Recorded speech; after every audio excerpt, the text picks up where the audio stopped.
Hello दोस्तों, आप लोग देख रहे हैं OCC एजुकेशन ब्लॉग। और आज हम लोग बात करेंगे क्लास 10 चैप्टर 1.4। 1.4 में केवल एक ही क्वेश्चन है। इसमें 10 पार्ट हैं, 1 2 3 4 5 6 7 8 9 और 10। और ये 10 के 10 जो है रेशनल नंबर के फॉर्म में लिखे हुए हैं, मीन्स PYQ में। और क्वेश्चन जो हमें पूछ रहा है, without actual performing the long division state whether the following rational numbers will have a terminating decimal expansion or a non-terminating decimal expansion। Question कहता है कि without actually performing the long division method, हमें बिना लंबी भाग प्रक्रिया किए, मतलब बिना लॉन्ग डिवीजन किए बताना है कि ये जो रेशनल नंबर हैं, ये इनका जो डेसिमल एक्सप्रेशन होगा वो टर्मिनेटिंग होगा या नॉन टर्मिनेटिंग होगा। तो सबसे पहले तो बच्चों आपको ये कंफर्म होना चाहिए, क्लियर होना चाहिए कि ये टर्मिनेटिंग और नॉन टर्मिनेटिंग क्या होता है। टर्मिनेटिंग मीन्स एक ऐसा रेशनल नंबर जिसको हम डिनोमिनेटर से न्यूमरेटर को डिवाइड करें और आफ्टर डेसिमल या बिफोर डेसिमल किसी न किसी पॉइंट पे ये पूरा पूरा कट जाए, जिसमें कोई भी रिमाइंडर ना बचे। और नॉन टर्मिनेटिंग वो होता है जिसको हम डिवाइड करते समय डेसिमल के कितने भी डिजिट तक डिवाइड करते रहें, वो कभी भी पूरा पूरा डिवाइड नहीं होता है। देखो हम इसको एक एग्जांपल से समझते हैं। जैसे ये है हमारे पास 37/4 और 37/3, दोनों को हमें डिवाइड करना है। तो 37/4 को हम डिवाइड करते हैं, 4 9 जा 36, कितना बचेगा 1। अब हम क्या करते हैं, डेसिमल लगाते हैं। डेसिमल लगाने से एक जीरो आ जाता है, 10 हो गया। 4 2 जा 10, अब क्या रिमाइंडर बचा 2। एक डेसिमल लगाने के बाद हम एक जीरो बढ़ा सकते हैं, और 4 5 जा 20, ये पूरा पूरा कट गया आफ्टर 2 डिजिट।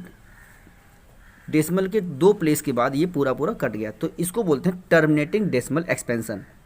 ये पूरा पूरा कट गया, कोई रिमाइंडर नहीं बचा, तो ये क्या है, टर्मिनेटिंग डेसिमल एक्सपेंशन। और नॉन टर्मिनेटिंग क्या है, जब हम किसी नंबर को डिनोमिनेटर से डिवाइड करते हैं तो 3 1 जा 3, 7 को हमने कैरी किया, 3 2 जा 6, 1 बचा। डेसिमल लगा करके हम एक जीरो कैरी कर लेंगे, 3 3 जा 9, 1 बचा। डेसिमल तो लगा ही हुआ है तो हम एक जीरो और लगा सकते हैं, फिर से 3 3 जा 9, फिर 1 बचा, फिर हम एक जीरो लगा सकते हैं। तो क्या हो जाएगा, 3 3 जा 9, फिर 1 बचा, और ये प्रक्रिया फिर 10 हो जाएगा, 3 3 जा 9। ये प्रोसेस कंटिन्यू चलता रहेगा, ये कभी ख़त्म नहीं होगा। तो हम लिख सकते हैं कि 37/3 is equal to 12.333 dash dash dash, ये कंटिन्यू। तो ये जो है, ये है हमारा नॉन टर्मिनेटिंग डेसिमल एक्सपेंशन, जो कभी कट नहीं रहा। और ये क्या था, ये था हमारे पास 37/4 इक्वल टू 9.25। ये पूरा पूरा कट गया, इसमें कोई डैश डैश नहीं आ रहा है, रिमाइंडर जीरो हो गया था। तो ये टर्मिनेटिंग डेसिमल एक्सपेंशन और ये नॉन टर्मिनेटिंग डेसिमल एक्सपेंशन। जब कभी कोई भी डिवीजन रिमाइंडर जीरो पे आ जाए तो वो हमारा टर्मिनेटिंग डेसिमल एक्सपेंशन है। और किसी को डिवाइड करते समय किसी रेशनल नंबर को जब रिमाइंडर कंटिन्यू चलता जाए, कभी भी किसी भी स्टेज पे आकर के वो पूरा पूरा ना कटे, वो नॉन टर्मिनेटिंग डेसिमल एक्सपेंशन होता है। तो इसी चीज़ को हमें यहाँ पे वेरीफाई करना है, जो दिए गए नंबर्स हैं वो टर्मिनेटिंग डेसिमल एक्सपेंशन है या नॉन टर्मिनेटिंग डेसिमल एक्सपेंशन है। ओके, लेकिन इन्होंने एक चीज़ कह दी, वो तो अभी मैंने आपको जो एग्जांपल दिया वो क्या था, हमने लॉन्ग डिवीजन किया, बट यहाँ कहा without actually performing the long division, हमें ये लॉन्ग डिवीजन करना ही नहीं है। अब जब लॉन्ग डिवीजन नहीं करना है तो फिर कैसे पता लगाएंगे कि ये टर्मिनेटिंग है या नॉन टर्मिनेटिंग है। उसके लिए अपने पास एक थ्योरम होती है। अकॉर्डिंग टू थ्योरम क्या कहती है, any given rational number of the form PYQ, कोई भी गिवन रेशनल नंबर जो PYQ की फॉर्म में हो, where P and Q are coprime, जहाँ P और Q को प्राइम हो, has a terminating decimal expansion if Q is of the form 2m into 5n, where m and n are non-negative integers. कोई भी rational number जो PYQ की फॉर्म में होता है और वो P and Q coprime हो, तो ये PYQ कब डेसिमल एक्सपेंशन होगा इसका, जब Q इस फॉर्म में हो, 2m एंड 5n, जो हमारा डिनोमिनेटर है वो इस फॉर्म में हो और m और n नॉन निगेटिव इंटीजर होना चाहिए, मतलब पॉजिटिव इंटीजर्स होने चाहिए। अब इसको जब क्लियर कर लेते हैं, देखो अभी आपको स्टेटमेंट पढ़ के कम समझ में आ रही हो शायद, हम सवाल की तरफ चलते हैं और जैसे जैसे सवाल होता जाएगा वैसे वैसे आपको ज़्यादा समझ में आएगा। क्यू के जो क्यू है वो इस फॉर्म में मांगा जाएगा, क्यू मीन्स डिनोमिनेटर। हमारे पास फर्स्ट क्वेश्चन जो था 13/3125, 13/3125, इस नंबर को हमें बताना है कि ये टर्मिनेटिंग डेसिमल एक्सपेंशन है इसका या नॉन टर्मिनेटिंग है। तो वो क्वेश्चन मैंने यहाँ पे लिख लिया।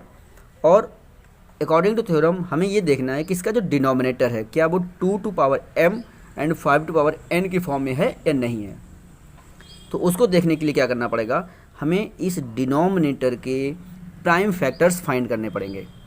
ओके, प्राइम फैक्टर फाइंड करने का तरीका क्या होता है, प्राइम फैक्टर फाइंड करने के लिए हमें ये काम करना पड़ता है, आप लोग जानते हैं। तो 3125 ये 5 से डिविजिबल होगा, तो शुरू करते हैं। 5 6 या 30, 1 बचेगा, यहाँ कितना हो जाएगा 12 हो जाएगा।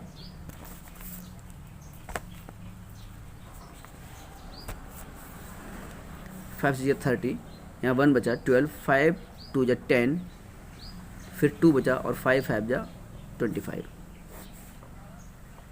5 1 जा 5, यहाँ 5 2 जा 10, 5 5 जा 25, 5 2 जा 10, 5 5 जा 25, 5 5 जा 25 एंड 5 बन जा 5।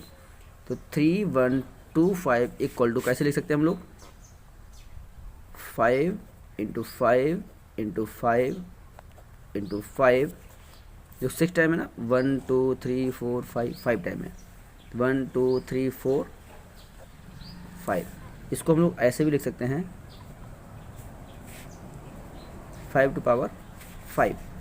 5 टू पावर 5 मतलब आप जरा ध्यान से देखो, इसको ऐसे भी तो लिखा जा सकता है। ये जो फॉर्म दिखाई दे रही है ये क्या है, ये 2 to power m and 5 to power n की फॉर्म में है, where m equal to 0 and n equal to 5। तो जब हमारा ये denominator 2 to power m and 5 to power n की फॉर्म में आ गया, दैट मीन्स ये जो गिवन नंबर था वो हमारा टर्मिनेटिंग डेसिमल एक्सपेंशन वाला रेशनल नंबर था। ओके, तो इस तरह से हम इसका डिनोमिनेटर को प्राइम फैक्टर्स करके ये पता लगा लेंगे कि कौन सा नंबर टर्मिनेटिंग डेसिमल एक्सपेंशन का है और कौन सा नॉन टर्मिनेटिंग का है।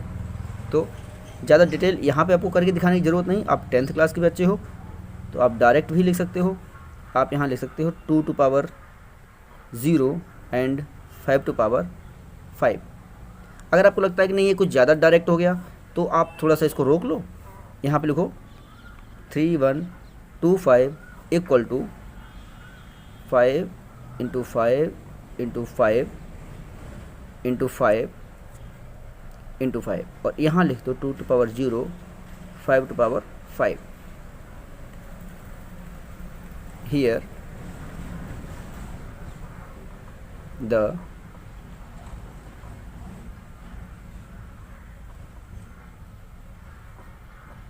denominator is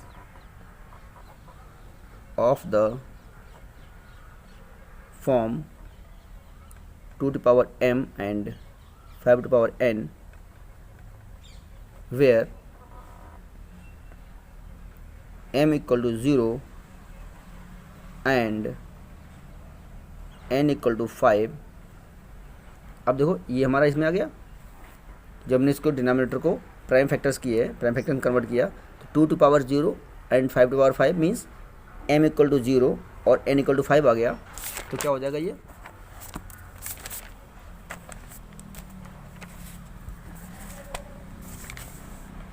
एक बार फिर लिखते हैं, यहाँ पर दिखाई देता रहेगा, या चलो लिखते हुए पीछे आपने देख लिया। It means the given rational number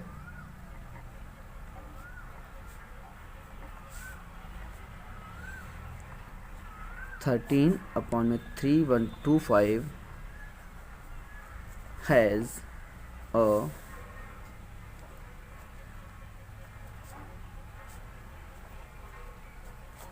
terminating decimal expansion. ये जो है 13.3125 इसका टर्मिनेटिंग डेसिमल एक्सपेंशन है, और ये हमने वेरीफाई किया है किस तरह से, इसके डिनोमिनेटर को प्राइम फैक्टर में कन्वर्ट करके और उसको 2 टू पावर m और 5 पावर n में शो करके, जिसमें हमें m और n की वैल्यू मालूम हो गई और हमने वेरीफाई कर दिया कि ये एक टर्मिनेटिंग डेसिमल एक्सपेंशन है। ओके, इसका सेकेंड पार्ट,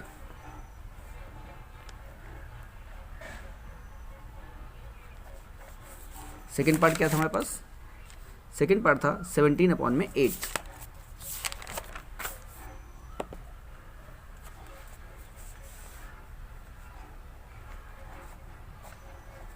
सेवनटीन अपॉन में 8, 17/8 को लिखने के लिए 17/2 की पावर आप 3 लिख सकते हैं।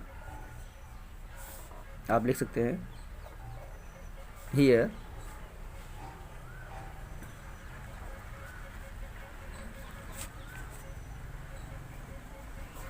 denominator of the given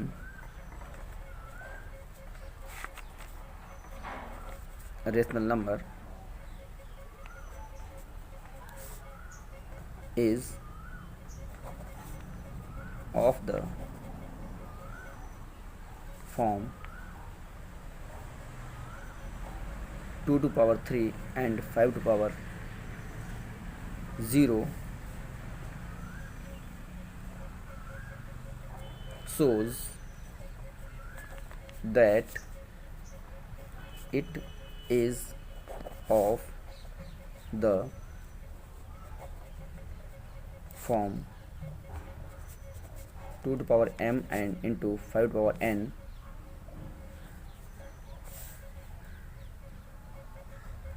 where m equal to 3 and n equal to 0, it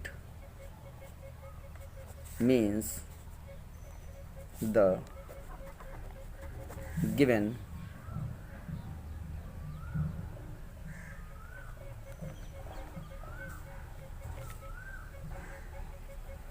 rational number has a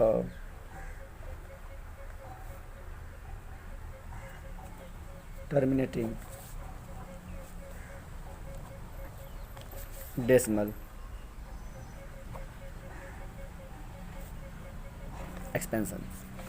इसका सेकेंड वाला भी जो 17/8 था, इसका भी जो डेसिमल एक्सपेंशन है वो टर्मिनेटिंग डेसिमल एक्सपेंशन है। और इसी तरह से ये सभी सवाल, सभी पार्ट इसके ऐसे ही किए जाएंगे। जो थर्ड पार्ट क्या है, थर्ड पार्ट है 64/455, इसको ले लेते हैं हम लोग।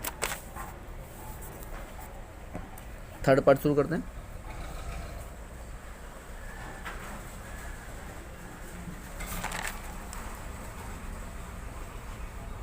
सिक्सटी 4/455, सॉरी मैंने रेड पेन से लिख दिया। 64/455 इक्वल टू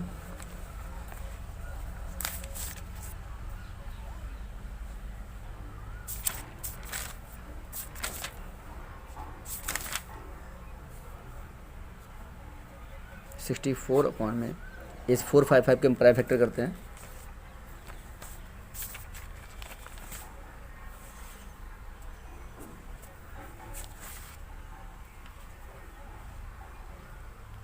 फोर 455 जो प्राइम फैक्टर होंगे वो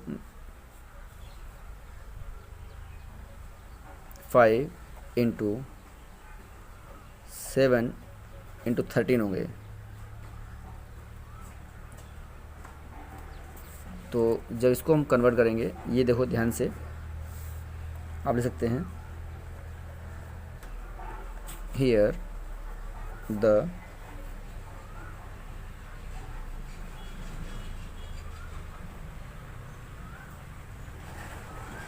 denominator of the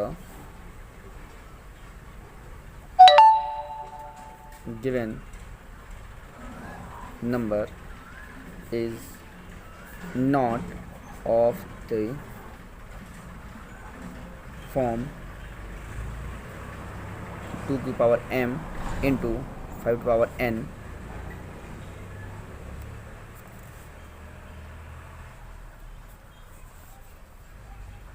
it means the given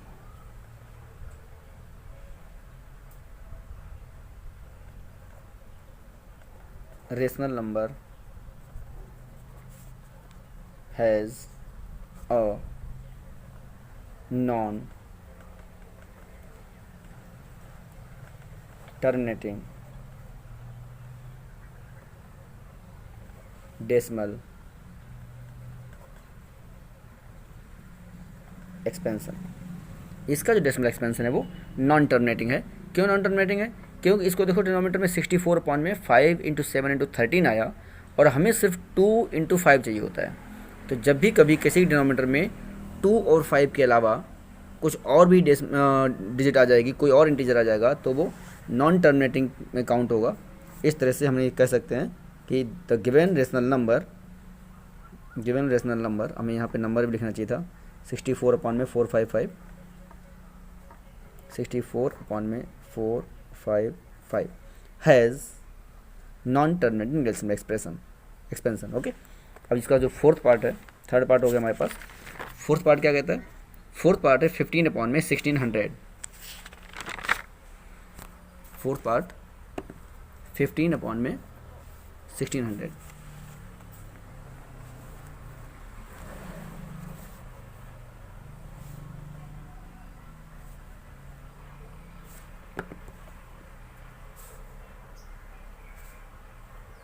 fifteen upon में 1600।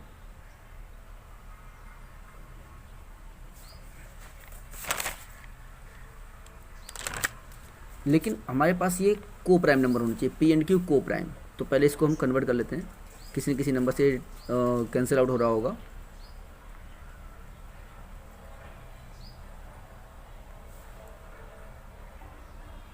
फाइव से कैंसिल आउट करते हैं, 5 3 जा, और ये कितना हो जाएगा? 5 3 जा 15, 1 बचेगा, 10 हो जाएगा, तो 5 2 जा 10 एंड 0, 3 बाई 320। अब 320 के हम लोग प्राइम फैक्टर करते हैं।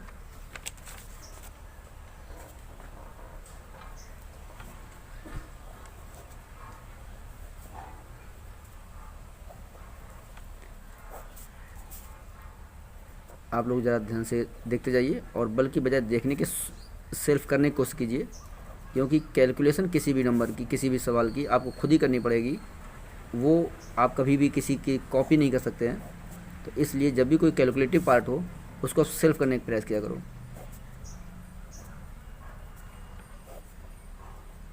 तो ये 320 का जो प्राइम फैक्टराइजेशन है वो है 1 2 3 4 5 6, 6 टाइम 2 है और 1 टाइम 5 है।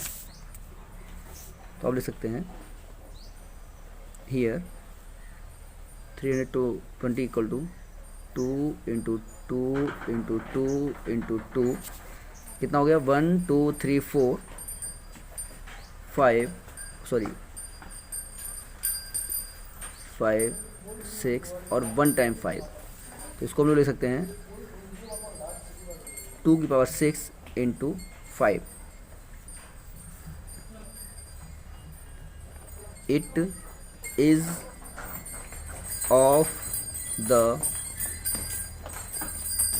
Form 2 to power m into 5 to power n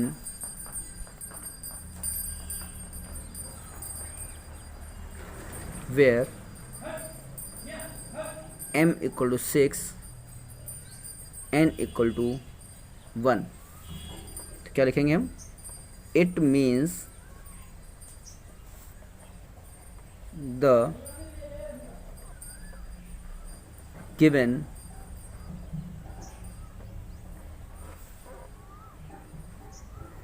rational number, क्या गिवन नंबर रेशनल नंबर था? 15 अपॉन में 1600 हैज़ अ, कैसा होगा, टर्मिनेटिंग या नॉन टर्मिनेटिंग? देखो ध्यान से बताओ जरा मुझे। ये हमारा आया था 2 to power 6 एंड 5 × 5, तो ये 2 to power m और 5 to power n की फॉर्म में आ गया था। और जब कोई भी denominator 2 to power m and 5 to power n की फॉर्म में होता है तो वो टर्मिनेटिंग डेसिमल एक्सप्रेशन उसका होता है। तो हम लिख सकते हैं has a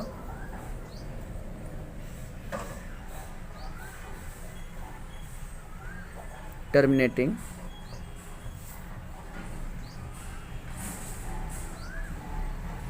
decimal expansion.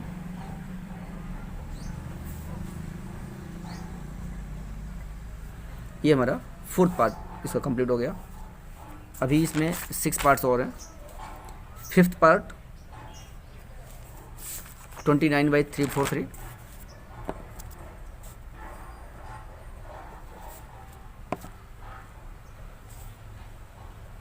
Twenty nine upon में 343। जब हम 343 का प्राइम फैक्टराइजेशन करेंगे तो ये हो जाएगा 29 अपॉन में 7 × 7 × 7 मीन्स 29 अपॉन में 7 की power 3। Here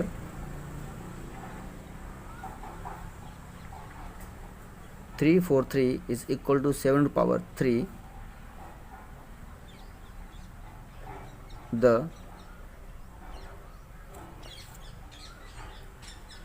denominator of given rational number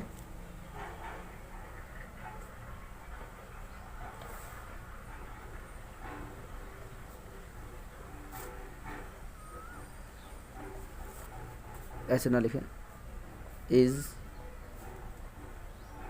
not of the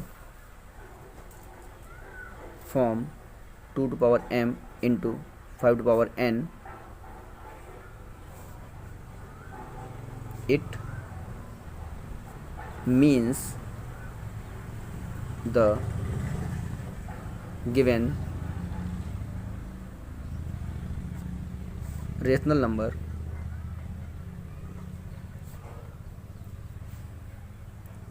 (29 upon में 343) has a non-terminating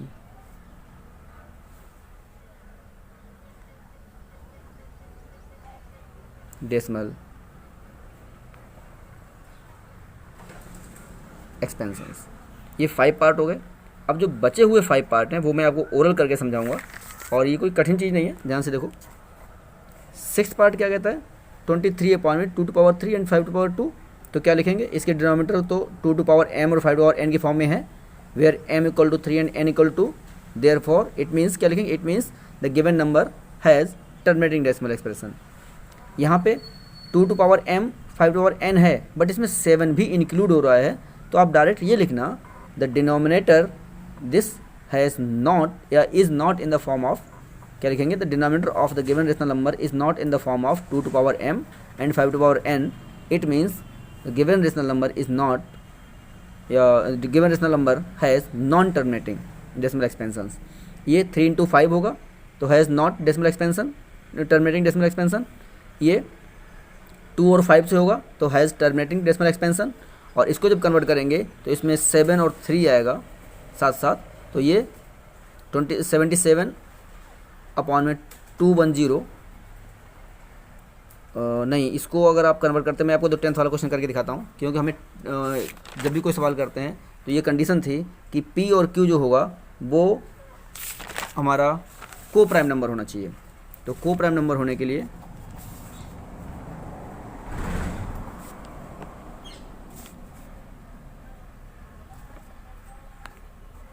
tenth part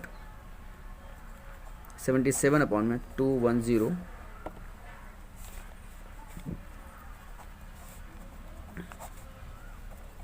तो सबसे पहले इसको हम को प्राइम में कन्वर्ट करेंगे, तो 7 से ये कैंसिल आउट होगा 11 टाइम, और 3 टाइम 30 हो गया। अब 30 के जो हम प्राइम फैक्टर करेंगे वो क्या होगा, देखो ध्यान से मैं आपको दिखा देता हूँ। 30 सबसे पहले तो 2 से कैंसिल आउट होगा, 15 टाइम जाएगा, 3 से 5 आएगा और 5 से 1 आएगा, तो 2 3 5।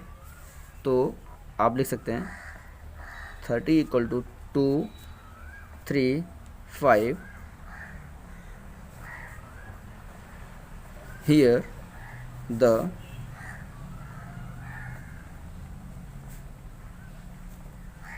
denominator of the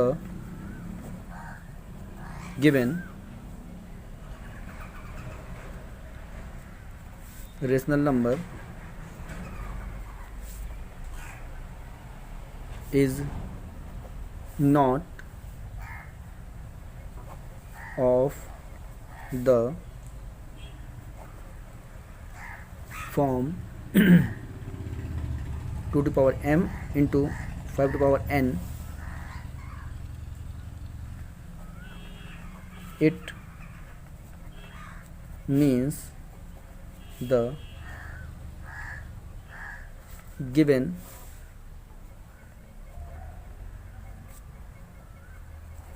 rational number,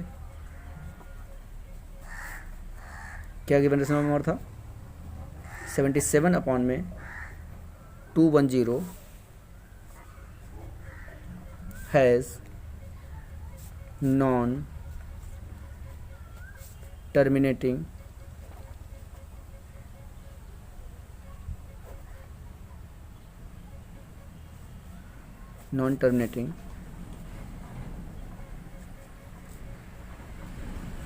decimal expansion. ये हमारा 10th पार्ट था, क्योंकि सबसे पहले हमें इसको को प्राइम में कन्वर्ट करना पड़ेगा 77/210 को, तो इस 7 से कैंसिल आउट हुआ और जो हमारा डिनोमिनेटर 30 आया उसके हमने प्राइम फैक्टर किए 2 3 5 आए। तो इस तरह से ये हमारा non terminating decimal expansion proof हो गया। और ये हमारा 1.4 का लास्ट क्वेश्चन था, लास्ट पार्ट था, ये भी हो गया। और इसी के साथ चैप्टर 1 कंप्लीट हो गया। आप लोग पूरे चैप्टर की फिर से प्रैक्टिस करो। कोई भी सवाल ऐसा हो जो आपको लगता नहीं आ रहा है आपको, तो मुझसे दोबारा पूछिए, कमेंट बॉक्स में पूछिए। अब आप डायरेक्ट मुझे फ़ोन करके पूछ सकते हैं, मेल कर सकते हैं। किसी भी तरह की कोई भी क्वेरी हो, कोई भी प्रॉब्लम हो, आप मुझसे संपर्क जरूर करें। कोई भी कन्फ्यूजन मन में ना रखें और इसकी प्रैक्टिस कीजिए। नेक्स्ट वीडियो हम लोग चैप्टर नंबर 2 का लेके आ रहे हैं, तब तक आप इसकी प्रैक्टिस करते रहें।